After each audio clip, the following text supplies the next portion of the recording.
السلام عليكم ورحمة الله وبركاته.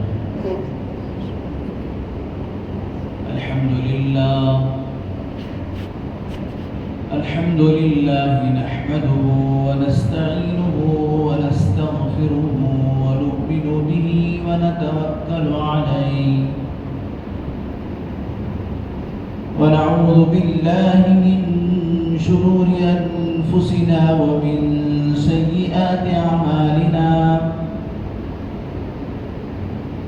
ونعوذ بالله من شرور أنفسنا ومن سيئات أعمالنا من يهده الله فلا مضل له ومن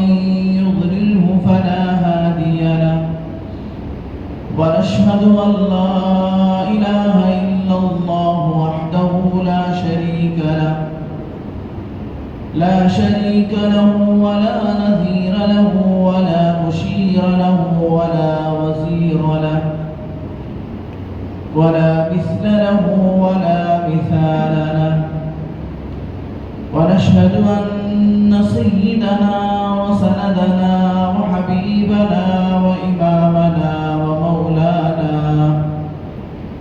ومولانا محمد وبارك وسلم تسليما كثيرا أرسله الله تعالى بين يدي الساعة بشيرا ونذيرا وداعيا من الله بإذنه وسراجا منيرا أما بعد فقد قال الله تبارك وتعالى في القرآن المجيد والفرقان الحميد أعوذ بالله من الشيطان الرجيم بسم الله الرحمن الرحيم تتجافى جنوبهم عن المضاجع يدعون ربهم خوفا وطمعا ومما رزقناهم ينفقون صدق الله العظيم وصدق رسوله النبي الكريم ونحن على ذلك لمن الشاهدين والشاكرين سبحانك لا علم لنا إلا ما علمتنا إنك أنت العليم الحكيم رب اشرح لي صدري ويسر لي أمري واحلل عقدة من لساني يفقه قولي اللهم صل على سيدنا مولانا محمد في أول كلامنا اللهم صل على سيدنا مولانا محمد في أوسط كلامنا اللهم صل على سيدنا مولانا محمد في آخر كلامنا